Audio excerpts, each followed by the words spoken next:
Hello, everyone. Welcome to Refugee Welcome Collective Lunch and Learn series. In these sessions, we aim to bring you interesting and timely information. Whether you are a volunteer, community sponsor, resettlement agency staff, a local advocate, or just someone who is interested in learning more, we hope that you enjoy today's session, Recruiting and Retraining Landlords. A little bit about Refugee Welcome Collective. We collaborate with partners to provide in-depth training programs, weekly training sessions, just like this one, resources and on-demand technical assistance for sponsors, resettlement agency staff, refugees paired with sponsors, community and institutional partners, and others to support quality sponsorship programs across the United States. Just a few notes for housekeeping. As a reminder, everyone who's joining us today is automatically muted. However, you can always bring your questions in the chat. And if you have any technical issues, please write it in the chat and we're going to attend to your question or help you with the technical issue. And just again, for a reminder, we're going to have some time for Q&A toward the end of the webinar. So we would encourage you, if you would like to start writing your questions in the chat, feel free to do that. And Lynette is going to be answering those questions toward the end. Toward the end as well, you will be coming off mute and able to share, to start your video and just to ask your questions live as well. Additionally, the presentation and any resources and the recording will be sent out to everyone who is joining us today following today's webinar. And that brings us to our presenter for today, Lynette Pearl, who is a Senior Program Officer for Housing with Refugee Housing Solutions. Lynette, thank you so much for joining us, and I will give it to you from here. Thank you, Joy, for the introduction. So I know this is a very meaty type of presentation and very needed. So I'm going to just jump right in and share my screen.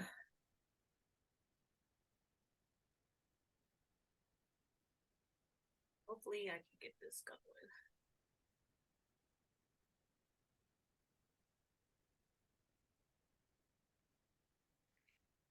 I know how to do this, but that's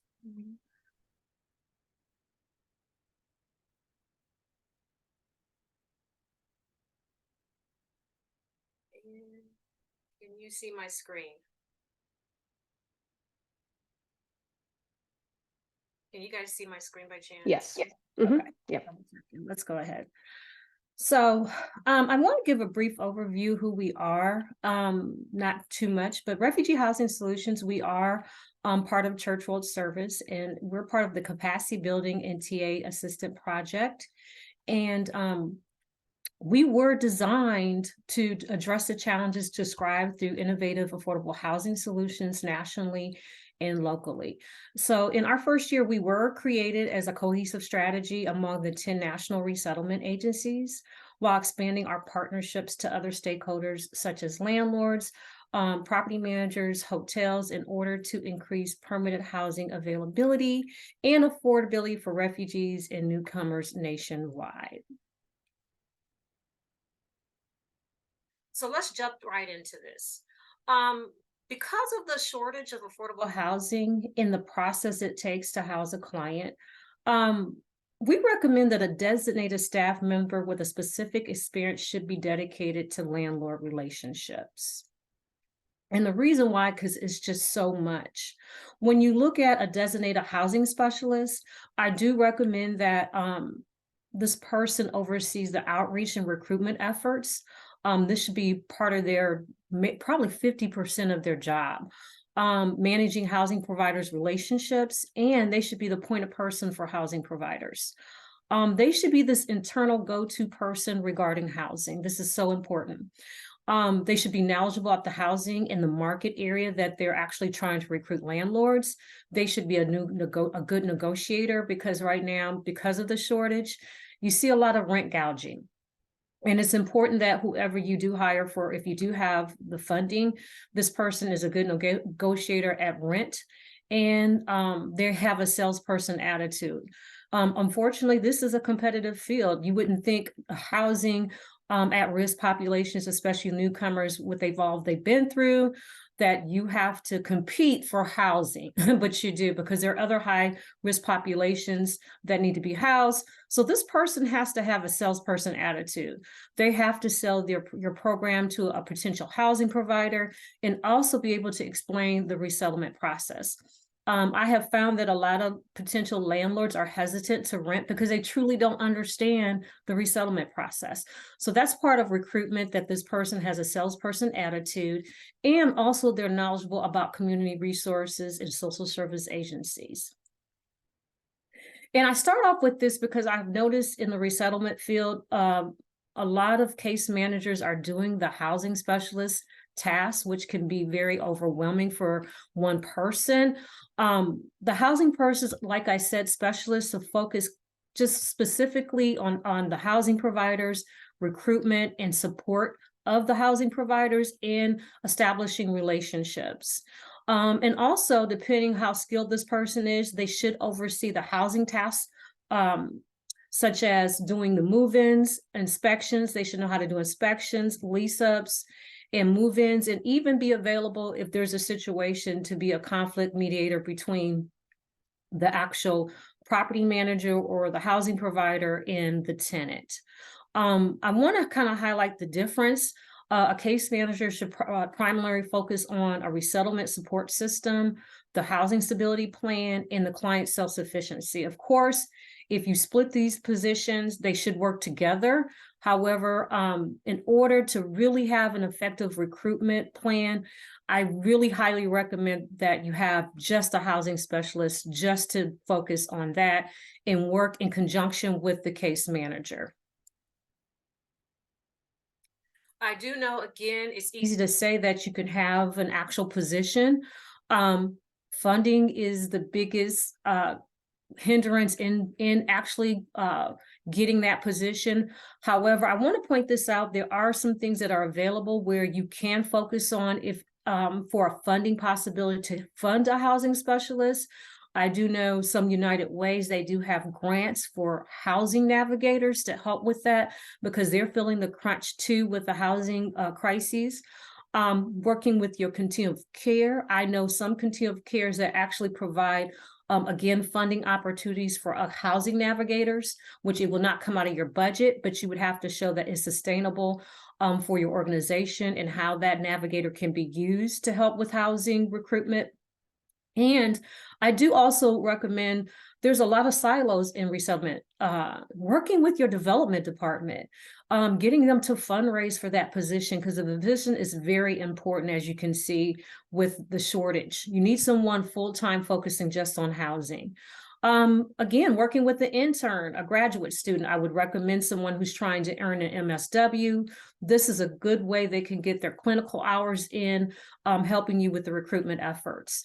Another option is you can train a volunteer as a housing specialist or recruit a realtor to donate their expertise time. And then later in this webinar, I'm going to talk a little bit how realtors can be an asset to your recruitment efforts. So before starting the recruitment process, it is recommended that materials are created and available for outreach efforts. And when you're creating your materials, make sure that the design, of course, of the material is visually appealing. Your message is simple and the benefits of the partnership are clearly outlined. Because a newcomer applicant is new to most housing providers, the benefits of renting to this population should be highlighted.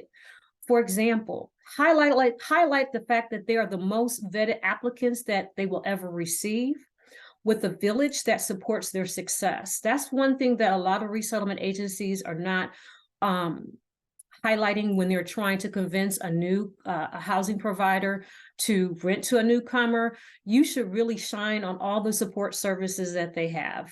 In a few minutes, I will go into more details about other benefits you can showcase during your recruitment.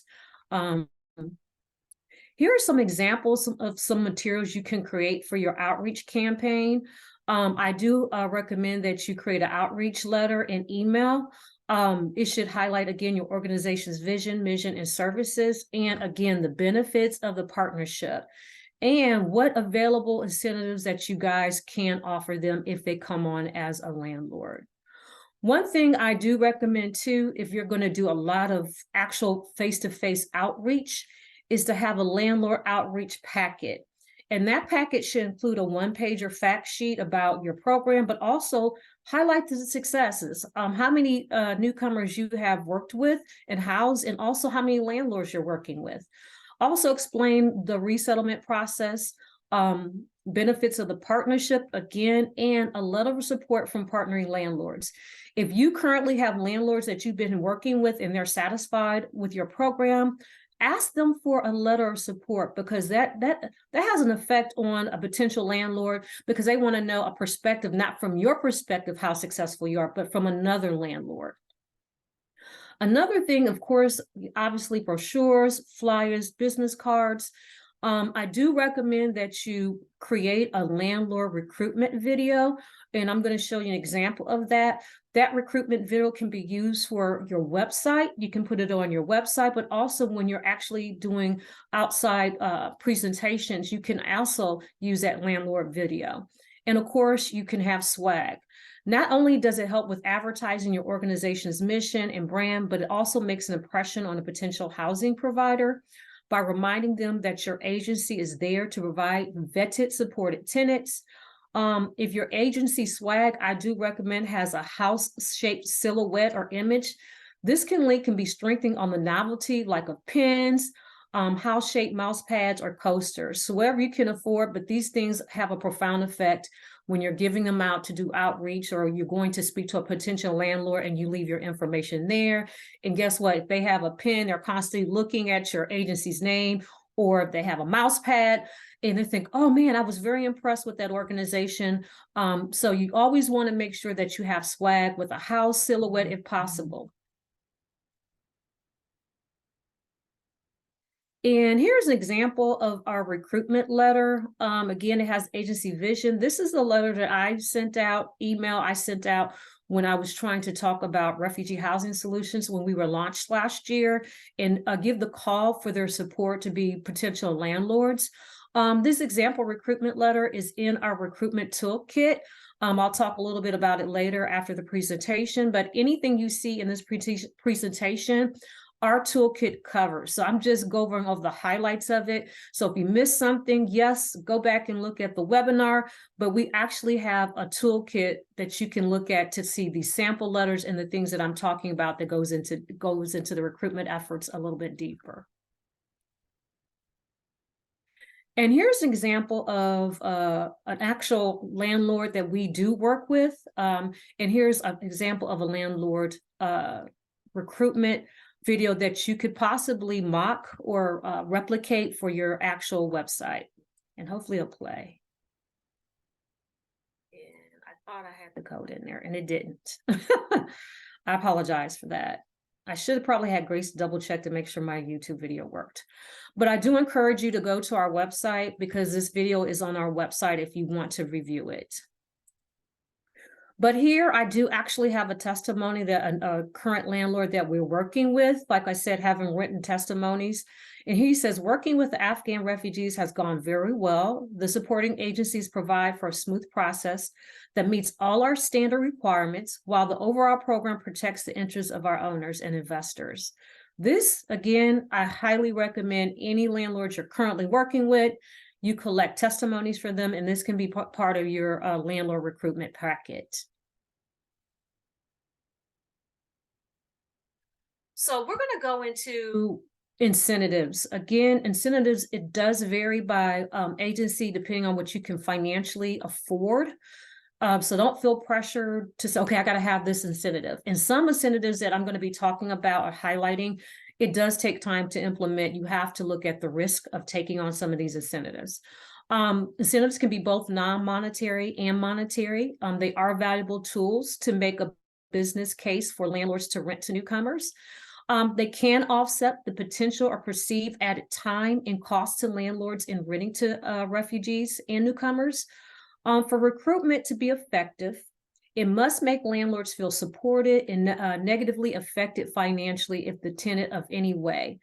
Julie's concern to landlords, their fear is that newcomer tenants will fail to pay their rent or cause damage to the property. And I think that is the biggest concerns a lot of new landlords have, or housing providers have, when they're renting to a new population they don't know too much about, is the damage of the property. So let's talk about some examples of some incentives that you can implement if you have the financial means or manpower. One of the biggest things that is a master lease. It is a lease that gives the leasee, your organization, the right to manage and sublease a unit to a newcomer during the lease term while the owner retains the legal title.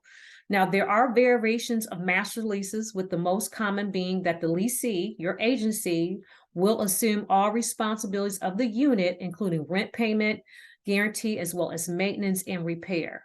Now, the master lease incentive gives the landlord financial security and frees them of minor maintenance and repair costs during the lease term.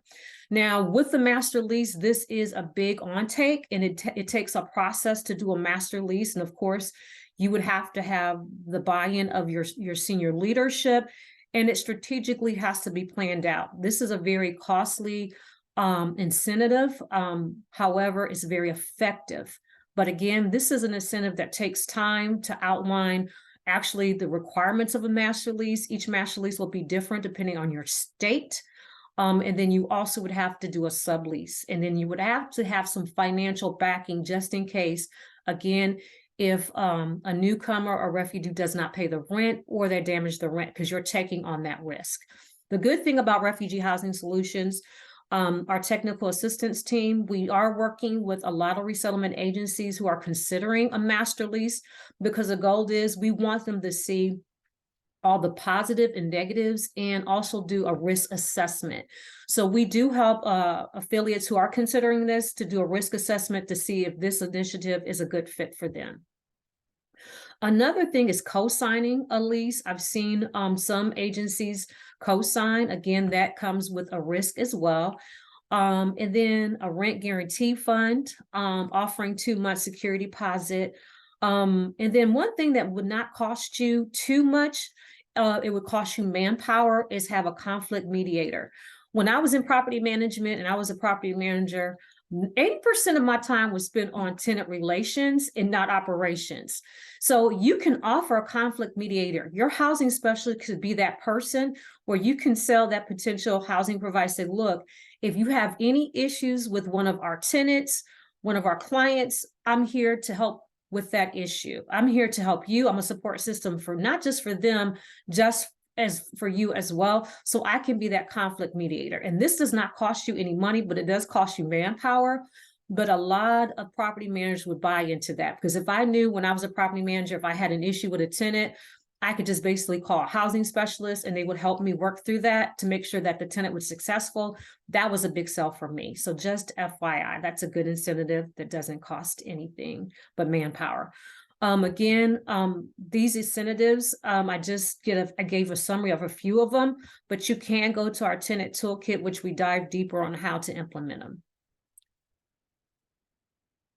Another one we are in the process of trying to implement, again, we're in the process, is a landlord discount program incentive. And the one thing is that with this incentive, you would have to work with your development team to make a relationship with either a home improvement agencies. Of course, we know the Home Depot and Lowe's are one of the biggest, but it doesn't have to be them. But whoever the biggest home improvement home improvement in your area, if they partner with you, you would give them a discount on some supplies with the Home Depot. Of course, that partnership would have to be with that home improvement. For example, Home Depot, if they're partnering with your resettlement agency, and if a landlord signs up and lease a client, they would get a 5% discount with Home Depot or whatever you negotiate with that home improvement. So this is one thing that we are working with. We are going to be doing a pilot program with one of our resettlement agencies to see how successful it is into recruitment, offering this incentive to landlords to partner, improvement discount to partner with us. And once we do this pilot program, we will be developing a toolkit, best practice toolkit. How can you develop these partnerships with these large improvement discount So you can offer that to a landlord, because that would help with an actual recruitment effort. Because when I was in property management, we spent a lot of money on make readies. And if you're telling me, if I partner with you and I can get a 5% discount just on paint alone with, like, for example, Sherwin-Williams, that saves me money as a housing provider, and I'm still going to have a unit leased up with you. So this is something that we are looking into.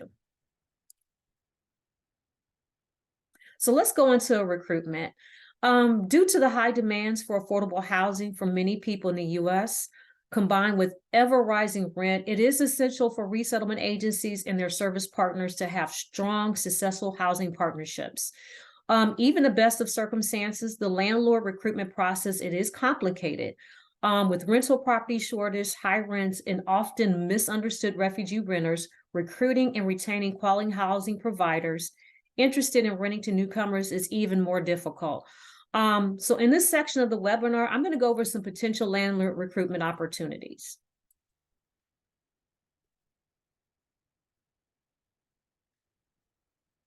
One of the biggest recruitment pool is finding former newcomers. Among the best landlords you can recruit and retain are those who were refugees themselves. Because of their own experience with the resettlement, many refugee landlords, they are welcoming, and then often they're flexible and understanding as landlords. Joining in, when possible, staffing information, I recommend doing your research. If there's events that are ethnic, cultural, social, and political events, festivals, community education events, and religious services, that's a great opportunity to do some recruitment. Of course, there's a process. Make sure that you understand what the actual event or the festival, for example, is, because you want to make sure when you approach leadership, you approach it in a dignified and proper way. And then that also helps you cultivate how you can actually do your recruitment efforts, because you want to make sure it's appropriate based on the event. I have found that when I was a housing specialist, a lot of my best, depending on the population I was housing, when I used to house veterans, most of my best landlords were veterans themselves. So again, your recruitment process is to focus on newcomers who are housing providers, because they are going to be more understanding because they walk through that. And they can be great mentors to your tenant as well. One thing a lot of people have not thought about is leveraging your board of directors. As appropriate and in line with your board of directors' responsibility. When I worked for another agency, I had a lot of board of directors that they had to do the fundraising piece, but I had some say, hey, look, I want to be on the front line. I really want to understand the pulse of our agency. So you'll be very surprised how many actual board members would be effective in your recruitment efforts. And not just that, their resources, you don't know who they know. And even if they are your best mouthpiece when they're at events, talking about your agency, but not just that, talking about the need for housing providers, you don't know the broad spectrum of people they can touch when they're at their events or even in their social circles. So tap into your board of directors. They can be used more than just for fundraising, okay? They can be used to actually help for landlord recruitment efforts as well. Again, you can leverage your sponsors and volunteers, train them properly on the message on how to do the recruitment, your mission, so they can be trained, sponsors and volunteers, and also tap into their resources. You don't know who they know as well. And another thing you can leverage is your affordable housing. For example, housing authorities, Section 8, the Housing Section 8 program, they're always doing landlord recruitment events.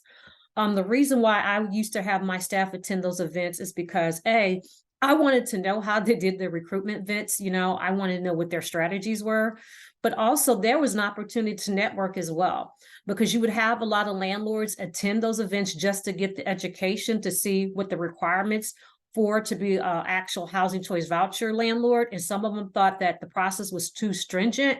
Guess what? If I'm passing out cards during the event, during the networking piece, if they decide they don't want to be a housing choice voucher landlord, guess what? I had a lot of them call me to actually talk about, okay, what does your program require of me as a landlord? So tap into that. Also, your state housing finance agencies, again, our recruitment toolkit has links to it. Due to time, I'm not going to go too much detail about that. And then also your low income housing tax credit properties.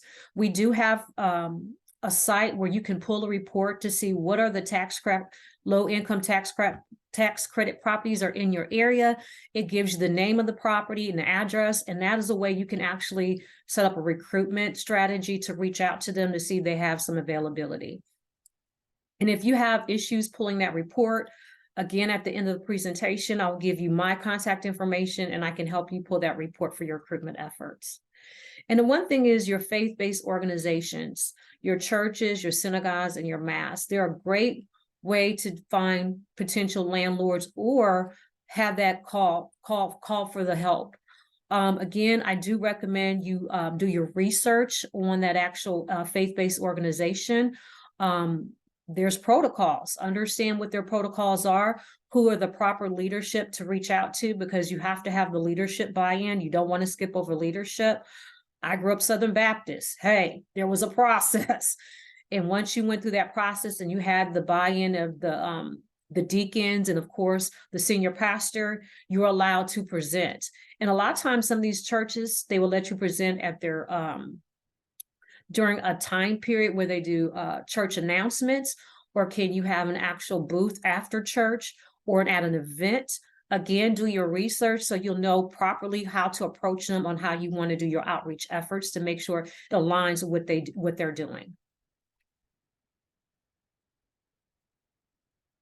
And then we have Facebook, Marketplace, and Craigslist.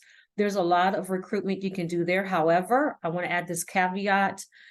You do need to have policy and procedures on how to actually vet a landlord, because there can be some fraud that's going on. We already know fraud happens anywhere regardless, but a lot of fraud happens on Facebook and Craigslist. So we do have a training on how you can properly vet a landlord to make sure that they are legitimate.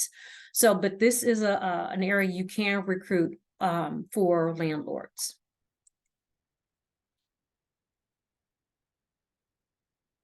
And watching time, I want to make sure realtors, they do have, there's a great resource to have. Realtors, they do have access to MLSs, which is a private property database where buyers and agents list active housing opportunities. And the good thing about realtors, if you have a good relationship, they have relationships with the homeowners. When I used to be a housing specialist, I had relationships with realtors, and also I would watch the MLS listings. And the reason why, I would see how long that house was on the market. Because as long as that house is on the market, guess what? That homeowner is losing money. And if I saw that the house was on the market, especially when I was housing larger families, of course, it would have to be appropriate size. I would look at what could I possibly, when I approach the realtor, negotiate for pricing, because again, I want to make sure I don't offend the realtor or the homeowner. I would watch the market. If a house was on the market for more than 9 months, I would find out who the realtor is and say, hey, I see that this house is on the market. Do you feel that the homeowner would be interested in leasing the house out for 1 year to 2 years? Because they're losing money. And you'd be surprised how many homeowners would be willing to go into a lease, a long-term lease, especially if the house has been on the market. So, and a good thing with working with the realtor, they can help you negotiate the actual rent and the lease, and also with the lease signing with the homeowner, because again, they have a relationship with the homeowner. So that is one thing I highly recommend, that you work with realtors. And the good thing is, if that realtor does get that house off the market and it does go into a long-term lease, the homeowner pays for the realtor's services. Another one is apartment finders. And apartment finders, they're not located everywhere. So FYI, they're more located in bigger cities. They're similar. That's their job. Their job is to actually find someone to get the unit rented up. And then guess what? The fee is paid by the actual property management company. So using apartment finders has a similar benefits as a realtor. One thing that I'm going to kind of highlight, a lot of people don't, I just say it depends on your comfort level. I was a type of housing specialist. I thought outside the box, because my goal was to get my clients housed. Again, this is your comfort level. I used to attend eviction court. I used to attend because especially if I saw there was a property, especially one particular property, they usually do evictions in series because it's not financially feasible to do just one eviction. They wait till they have a couple of evictions and then they'll go and do the evictions. I would, again, this is your comfort level. And when I used to do it, this was pre-COVID. Things have changed a little bit. I used to go to court with my business card, my landlord packet, and advocate and say, look, I see that you're going to have a few openings. It's an unfortunate situation. However, this is my information. If you work with me, you won't be back here again with my clients because I'm going to provide that support system for my clients. Again, this is based on your comfort level. A lot of people don't think this is a good idea, but hey, my ultimate goal was to get my clients housed. Okay. So again, I'm just telling you what's out there. Doesn't mean you have to do it. And word of mouth is the most cost-effective method to recruit possible landlords. This free approach can take many forms. Landlords know other landlords. So even go to the landlords you're currently working with to see, do they know any landlords that are interested in becoming a housing provider for your agency, and possibly give them a little stipend for the referral. Family, friends, acquaintances, you'd be surprised. When I was a housing specialist, I was always on the hustle. When I was at a sorority meeting, I'm talking about what I do. Do you know anybody that has any housing? If so, here's my business card, have them call me. So usually you'd be surprised how many people in your social circles, if you really truly talk about your work and what you do as a housing specialist, they see your passion. They will remember, oh, I remember I had that conversation with Lynette and I see that such and such has housing. Let me just, connect them to Lynette. So use your social circles. Again, social media, use your Facebook. Again, make sure if you are using your social media, you share housing provider needs on your social media accounts. Ensure that your social media messaging does not conflict with your agency. For example, if you post political messages or your quite personal ones, you may not want to post work messages too. You don't want to combine the two. I do recommend that you have 2 social medias if you want to do that and you have the consent of your supervisor. Make sure that your personal social media cannot be identified to you if you're going to do both. Or if you do have a personal one, there's no conflicts, that it can be traced back to you and you have this personal one that it's going off the rails with your mission. You don't want your agency to look bad. And of course, you have just the cold search online searches. Trying to make sure time. Okay. Another thing you can do, you can give interviews with local TV and radio stations, especially if they're looking for, I don't know now because there's so much going on politically, but there's a slow time, local TV stations are also always looking for a feel-good story. So that's a possibility. Public service announcements. Again, that could be cost. There could be a cost to that because you would have to do some messaging. Again, it depends on who you do the public service announcements. Some offer it for free. Again, our toolkit covers this in more detail on how you can do that. And then develop articles for appropriate newsletters. Seek out advertisements and publications that are dedicated to landlords and apartment associations. See if you can join those as well. They have a minimum cost to join landlord apartment associations, attend their meetings. And then also, again, you can get to know who the landlords are. You can get to know the landscape and you can get comfortable and say, hey, can I actually do a presentation on our program? I did that in one agency in St. Louis. They had a large landlord advisory in St. Louis. Over 250 landlords attended this advisory quarterly meeting. I made sure I went through the right channels.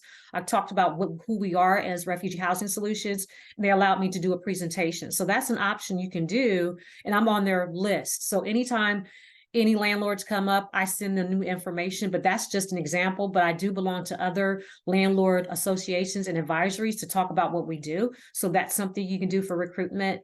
Ads on social media, we talked about public access TV. I'm making sure I get everything in because I know time.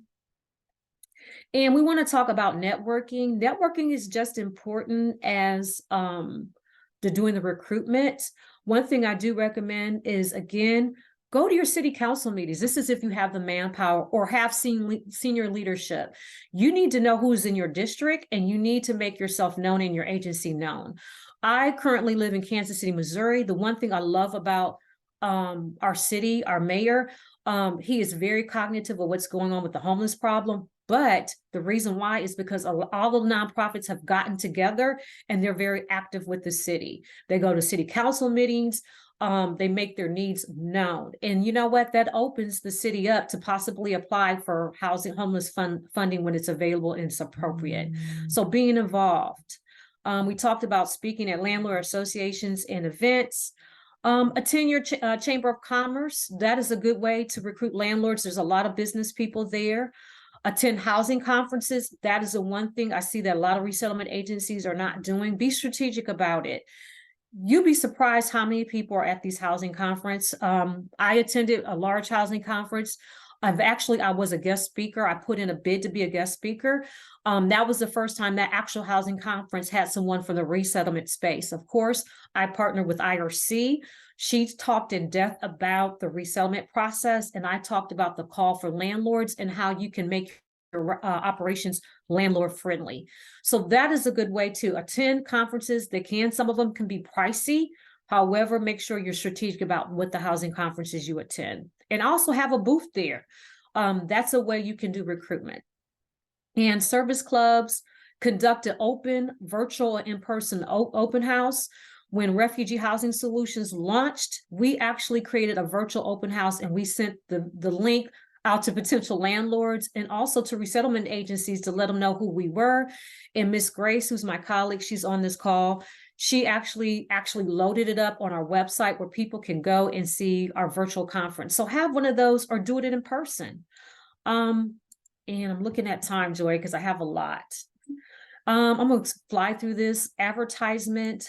Again, all the stuff is in our actual toolkit. Place recruitment ads, billboards. Again, work with your development department to get the funding for that. And you'd be surprised how many actual agencies will be willing to donate some time or at something at a lower cost for billboards if you tell them what your cause is. Transportation Authority partnerships, we had that where they gave us space on buses for hardly nothing. Portable recruitment, when I say portable recruitment, I was very creative. I said, hey, look, do we have money for vehicle wraps? So when I was out doing recruitment, we had little magnets we put on our cars. So the name was out there. And even in the weekend, if you can give your staff a stipend, $50, if they have that magnet on their car during the weekend, you always want your name in front of there. So, because if people see them like, what is it? They'll spark an interest. So you're always recruiting. Giving an interview at local TV, radio stations. We talked about that, public service announcements. So I think I covered that. I want to make sure that I highlight the most important things. And I'm going to go over this briefly because it's very important. Once you recruit them, you want to keep them. You put all this effort into the recruitment, you want to retain them. And the best way to retain, these are just some ideas, and what's feasible for you and your agency. Create a MOU, a memorandum of understanding, what the partnership would entail if they do become a partner with you, a partner housing providers. Keep a point of contact. Make sure you're constantly checking in on your landlords and your housing providers. This could be the job of the housing specialist. Have a newsletter. Just have a newsletter specialized just for your actual landlords. Let them know your successes. Also let them know, this is the things that we need currently. Do you know anyone who can assist us with that? And also send them your regular newsletter so they can constantly know what is going on with your agency. Create a landlord advisory committee because they can be constantly active with your agency, but also give you tips on how you can improve your landlord relationships or your landlord recruitment. And offer online training courses. They want to know, if they want to know a little bit more about resettlement, that's a training course you can create for them and invite them to attend it, especially if you have a potential landlord that is still kind of on the fence about what you do. Have a training course for them. And then attend housing or events. If you can see that landlords are having an open house, attend those. Have landlord conduct trainings for your organization as well. Bring them in to do a training with staff. They can talk about the lease. I don't want to give away my business because that's what I do. I talk about how to properly sign a lease. However, have them do trainings for your staff. That keeps them engaged. Volunteer for their events if they're having any type of events. Have a landlord appreciation banquet or luncheon if you can. If your landlords are scattered, what we did, we have funding to send them just a gift certificate. And what I did, because it was virtual, we send our landlords a gift certificate and we say, hey, buy your lunch in advance and let's meet up at a certain time. We can eat lunch and we can just have that meeting just to do that face-to-face while they're having that lunch that they bought with that gift certificate we gave them. And also highlight them on your website, on your partner page. And if possible, have an extended tour. Open up your building if, again, depending on your regulations. I know a lot of buildings are still not open due to privacy, and also we're still post-COVID. Whatever is considered reasonable, if you can do a tour, if you have potential landlords, have them do a tour of your facility or do a virtual tour and have it on your website. And again, I want to highlight, we do have some valuable resources on our website that you can utilize. We do have a landlord toolkit, and it does break down the resettlement process. And it also gives them ways to make their operations newcomer friendly. So even when you're doing your recruitment and you have a landlord's kind of reluctant, you say, hey, we even have information to make you successful in this resettlement space. We have the toolkit, and we also have the tenant toolkit. It's in 9 different languages, and it teaches newcomers how to be successful as a tenant. And it also teaches them about the application process and how to navigate through their leasing term without any issues. So hopefully yes, I try to stay within time. Again, my name is Lynette Pearl, and I'm just so passionate about this. I just know this is a difficult situation. So any assistance I can give you in your recruitment efforts or any recommendations, that's what we're here for. My team is for. You can reach me at lpearlcwsglobal.org. And also we do TA. Our TA, you can go on our website. You can book one-on-one sessions. We can do group sessions. It can be ongoing. I have been in housing for 18 years. And what I have done with a lot of new housing specialists, I have mentored them. So even if you want me to meet with you once a month, I do that. If you just want to vent or you want to spitball some ideas by me, that's what I'm here for. So thank you. Thank you, Lynette. And we are not done yet. So we're actually going to take just a couple minutes before we keep going with the questions time for your feedback. So we are going to have the QR code on the screen now, and we would love to hear from you and receive your feedback on today's webinar and hear your suggestions for future Lunch and Learn topics. So if you could please take a minute to scan the QR code and give us your feedback. This is very critical to us, so we would know how we're doing and continue doing what is going well. And if you have some topics, we're always trying to come up with topics, and would love to hear your suggestions for what would be helpful for you. So please just take a minute now before we keep going with our Q&A time. And so I'm just going to give it a minute here. Also, the link for the feedback is in the chat, so feel free to access it through the link as well.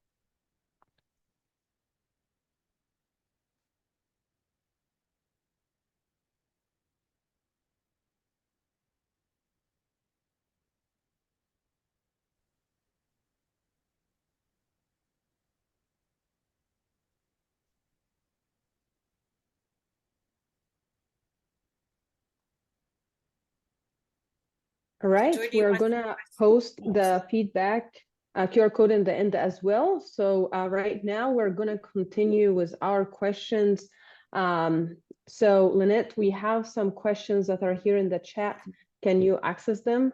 Yeah, I see the first one. A potential landlord asked if our newcomer would pass a credit check because that was he needed to be able to rent an apartment to someone. How do credit checks work for newcomers? Well, of course, that is one of the stumbling blocks a lot of newcomers have because they don't have any credit. However, one of the things about that, because it is a process, it depends on your property. The landlord would have to make a concession to pass the credit check. A credit check is basically see if their ability to pay. That's the reason why you have a credit check. You can provide the breakdown of the subsidy that the actual newcomer receives. because that breaks down the amount, and that can be the proof that they have the ability to pay. This particular person doesn't have a name, but HUD did put a statement out with Operation Welcome, because that was one of the questions that a lot of housing providers had, is the credit check. And based on HUD, and I can send this information to this individual, what they can use, HUD states that the credit check can be forego for a newcomer due to the fact that they don't have credit at that point. They can provide a turn of documentation, which would be the letter of support breaking down how much assistance they receive. So yes, a credit check can be forego based on what HUD says with a newcomer is not breaking the fair housing laws, but they would have to have alternative documentation. Now, the issue with that, a lot of property management companies have a system that they have to put information in, and they cannot override it. And part of that is a credit check. So that property manager would have to work with their actual regional manager to get it override with the alternative documentation. So that's one thing they can do. I don't know if that answered that person's question. And if you wanted me to go in more detail and give you the information you need, you feel free to email me at lpearl@cwsglobal.org. We can set up a time and I can give you that HUD documentation and also walk you through the process to advocate to get that credit checked waived. And then I have another person. Hello, I'm interested in how to be a landlord provider in the master lease program. I sent an email some time ago with no response. I thought this webinar would be for landlords. I would like to start as soon as possible. We would love to have you. Unfortunately, sometimes emails do get lost, and I apologize for that. It doesn't have a name.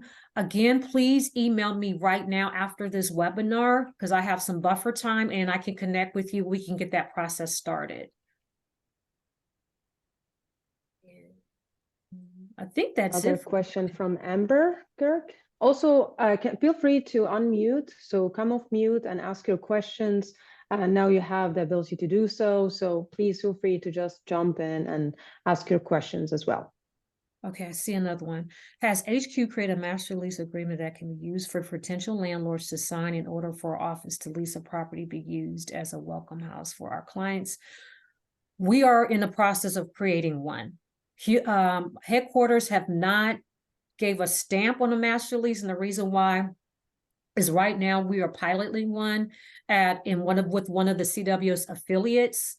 And again, this is a big undertaking. We're doing the risk assessment. And again, it depends on your state, because the one thing about a master lease, which is different than a resettlement agency, direct client assistance cannot be used with a master lease. So another funding source has to be set aside for the risk. So just in case a client cannot pay the rent, there has to be another fund to help pay that rent. There's a lot of moving parts when it comes to a master lease. So no, headquarters have not, but we are doing a pilot one with an affiliate in Virginia. And we're trying to see how that pans out, because again, the master lease has a lot of working parts, and it also depends on your state laws, because your state laws will also determine what that sublease would look like in that master lease. I know that's kind of, hopefully I answered that question, but no. But if you are interested in that, a master lease, me and Evie, we are working with affiliates who are interested in master leases, going over that risk assessment to see if it's feasible for your actual affiliate. So feel free to reach out to me and we can set some time to talk about it.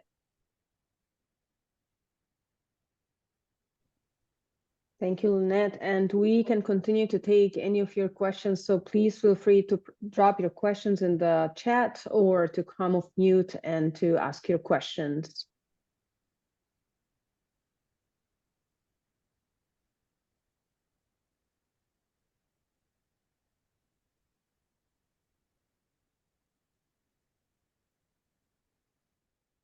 And I want to put it out there, Joy, even though we have a toolkit out there, if you do have some best practices that's not in that toolkit, feel free to reach out to us, because we would love to hear what your affiliate is doing. Again, we're still trying to, we can't figure this out, because we figured this out, there wouldn't be no housing crisis. But I am always looking at best practices. We have discovered that the travel IOU that refugees owe the government end up giving our clients. Oh, that's a good, thank you. And that's something, Miss Nancy, thank you for that. If you have any best practices like Miss Nancy put into the chat. She says, we have discovered that the travel IOU that refugees owe the government end up giving our clients a positive credit rating score. So that is something, feel free to share that as well, because we are collecting best practices other affiliates are doing and combining that on our website. Because again, we need ideas from you as well.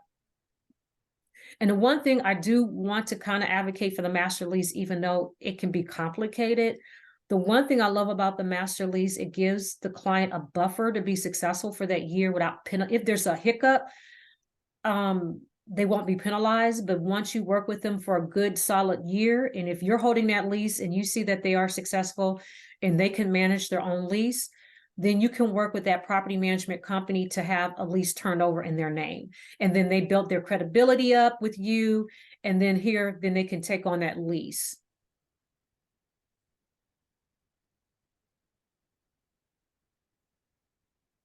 Any more questions for Miss Lynette?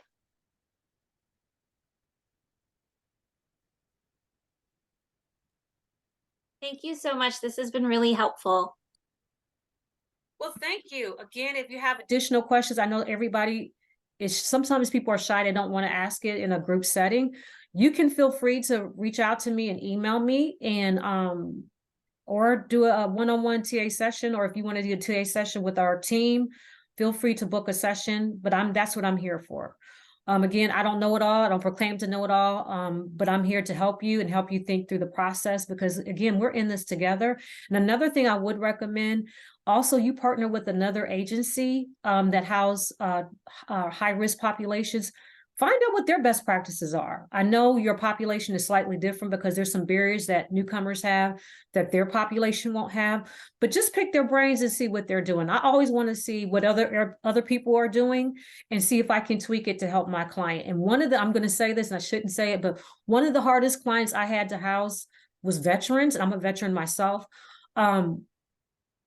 Partner with a veteran agency to see how they're housing. We had just had a big meeting with one of the biggest veteran nonprofits, and we picked their brains on their recruitment. So feel free to reach out to other nonprofits to see how they're recruiting landlords as well. Thank you, Lynette, so much. This is very valuable and it's great. Thank you so much for all of this information. We appreciate you being here. We thank you everyone for attending today's RWC Lunch and Learn. And we're going to put again the QR code for the feedback. So please feel free to give us your feedback. We really appreciate it. Give us some suggestions for future topics. And again, just a reminder, you will receive a follow-up email with a link to the recording of today's webinar. And on behalf of Refugee Welcome Collective, thank you for joining us today, and we wish you a great rest of your week.